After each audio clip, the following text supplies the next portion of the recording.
90 পরবর্তী গণতান্ত্রিক অভিযাত্রায় BNP chairperson Begum Khaleda Zia ছিলেন বাংলাদেশের প্রথম নারী প্রধানমন্ত্রী। গত 2 দশকেরও বেশি সময়ে খালেদা জিয়া ছিলেন আওয়ামী লীগ সরকারের প্রধান প্রতিদ্বন্দ্বী। স্বামী জিয়াউর রহমানের মৃত্যুর পর 1984 সালের 10 মে তিনি বিনা প্রতিদ্বন্দ্বিতায় দলের চেয়ারপারসন নির্বাচিত হন। তার নেতৃত্বেই মূলত বিএনপির পূর্ণ বিকাশ হয়। এ পর্যন্ত মোট 6টি জাতীয় নির্বাচনে অংশগ্রহণ করেন বেগম খালেদা জিয়া। এর মাঝে 1991, 96 এবং 2001 সালে বেগম খালেদা জিয়া প্রধানমন্ত্রী হিসেবে দায়িত্ব পালন করেন। জেনারেল এরশাদের সরকারের বিরুদ্ধে দীর্ঘ আন্দোলনে তিনি আপোষহীন নেতৃত্বে পরিণত হন। দীর্ঘ 8 বছর অবিরাম, নিরলস ও আপোষহীন সংগ্রামের পর 1991 সালের 27 ফেব্রুয়ারি অনুষ্ঠিত সংসদ নির্বাচনে একক সংখ্যাগরিষ্ঠতা অর্জন করে বিএনপি এবং খালেদা জিয়া বাংলাদেশের প্রধানমন্ত্রী নির্বাচিত হন। 1996 সালে বগুড়া 6-7, ফেনী 1, লক্ষ্মীপুর 2 এবং চট্টগ্রাম 1 আসনে প্রতিদ্বন্দ্বিতা করে জয়ী হন।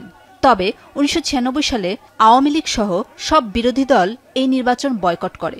এই সংসদ মাত্র 15 দিন স্থায়ী হয়। প্রবল গণ আন্দোলন এবং বহির্বিশ্বের চাপে ষষ্ঠ জাতীয় সংসদে তত্ত্বাবধায়ক সরকারের বিল পাশ হয় এবং খালেদা জিয়া পদত্যাগ করেন।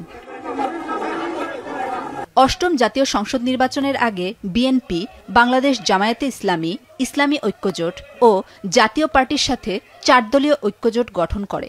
2001 সালের সংসদ নির্বাচনে এই জোট বিপুল ভোটে জয়ী হয়ে সরকার গঠন করে। খালেদা জিয়া এই সংসদেও প্রধানমন্ত্রীর দায়িত্ব পালন করেছেন। বরাবরের মতো এই নির্বাচনেও খালেদা জিয়া বগুড়া 6-7, খুলনা 2, লক্ষ্মীপুর 2 এবং ফেনী 1 আসনে প্রতিদ্বন্দ্বিতা করে বিপুল ভোটে জয়ী হন। 2008 সালে নির্বাচিত সংসদে খালেদা জিয়া সংসদের বিরোধী দলীয় নেতা হন। বগুড়া 6-7 ও ফেনী 1 আসনে প্রতিদ্বন্দ্বিতা করে বিপুল ভোটে জয়ী হন সাবেক এই প্রধানমন্ত্রী। এরপর 2014 সাল থেকে নির্দলীয় তত্ত্বাবধায়ক সরকারের অধীনে পরিচালিত না হওয়ায় নির্বাচনে অংশগ্রহণ করা থেকে বিরত থাকে বিএনপি।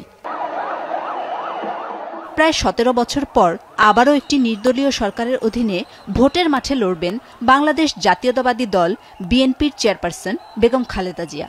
80 বছর বয়সী বর্ষিয়ান এই রাজনীতিবিদ আগামী ত্রয়োদশ জাতীয় সংসদ নির্বাচনে বগুড়া 7, ফেনী 1, দিনাজপুর 3 এই 3টি আসনে নির্বাচনে প্রতিদ্বন্দ্বিতা করবেন। দেশের বাইরে আমার কোনো ঠিকানা নেই, এটাই হলো আমার ঠিকানা।